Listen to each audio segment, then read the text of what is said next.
రైతులపై బీఆర్ఎస్ ముసలి కన్నీరు కారుస్తోందని విమర్శించారు ప్రభుత్వం విప్ వేములవాడ ఎమ్మెల్యే ఆది శ్రీనివాసులు. అధికారం పోయాక బీఆర్ఎస్ కు రైతులు గుర్తొచ్చారని ప్రశ్నించారు. కేసీఆర్ పాలనలో వరి వేస్తే ఉరే అన్నారని మండిపడ్డారు. రైతుల కోసం పనిచేస్తున్న పార్టీ కాంగ్రెస్ అని ఆది శ్రీనివాస్ అన్నారు. బీఆర్ఎస్ పార్టీ నేడు రైతుల కోసం దీక్షలు చేస్తున్నది అది ముసలి కన్నీరు కార్చినట్టుగానే అది రైతులపై కపట ప్రేమ తప్ప మరొకటి కాదనే అంశాన్ని సందర్భంగా 10 సంవత్సరాలు పరిపాలన చేసినప్పుడు వరేస్తే ఊరైనటువంటి కేసీఆర్ సర్కార్ అకాల వర్షం వల్ల రైతులు నష్టపోతే ఎకరాకు 10,000 ఇస్తామని ఇవ్వని కేసీఆర్ సర్కార్ రైతులు ఇబ్బంది పడుతుంటే పట్టించుకొని ఈ సర్కార్ ప్రభుత్వం దిగిపోయిన తర్వాత రైతులు గుర్తుకొస్తున్నారనే మాటని సందర్భంగా ప్రజల ద్వారా బీఆర్ఎస్ పార్టీ ప్రశ్నిస్తూ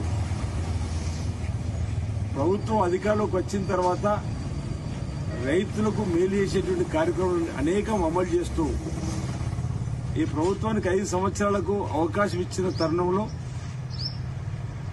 వచ్చిన తర్వాత రాష్ట్రాన్ని అప్పుల కుప్పగా మార్చిన వైనాన్ని ప్రజలకు చెబుతూనే టీఆర్ఎస్ పార్టీ వైఫల్యం 6,70,000 కోట్ల అప్పుందని ప్రజలకు చెబుతూనే ప్రజల దగ్గరికి ప్రజా సంక్షేమాన్ని చేస్తూ రైతుల సంక్షేమాన్ని చేస్తూ ముందుకు పోతూ ఏది రైతు బంధు అన్నారు. రైతు బంధు అందరికీ వేసినాం. పెన్షన్ అంటున్నారు, పెన్షన్ ఇస్తున్నాం.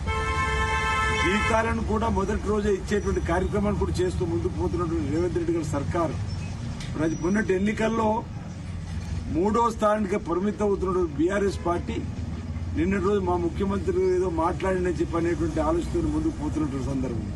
కేటీఆర్ గారి మాటల్లో అసలు వడ్లే కొనుగోలు చేస్తారని చెప్పని మాట అంటున్నాడు. కేటీఆర్ గారు మీకు ఇప్పుడే ట్విట్టర్లో కూడా పంపిస్తా. గత సంవత్సరము మీ ప్రభుత్వం ఉన్నప్పుడు మే 15వ తేదీ వరకు రాజన్న సిరిసిల్ల జిల్లాలో మీరు కొన్నది 86,000 మెట్రిక్ టన్నులు. కానీ మేము కొన్నది 1,90,000 మెట్రిక్ టన్నులు. అంటే మీకంటే 1,04,000 మెట్రిక్ టన్నులు ఈ మే 15 వరకు ఎక్కువ కొనుగోలు చేసినాం. మేము రైతుల కోసం పనిచేసినట్ట మీలాగా ఆనాటి కాలంలో నిద్రపోయినట్టు అనుకుంటున్నా. ఆనాడు మీరు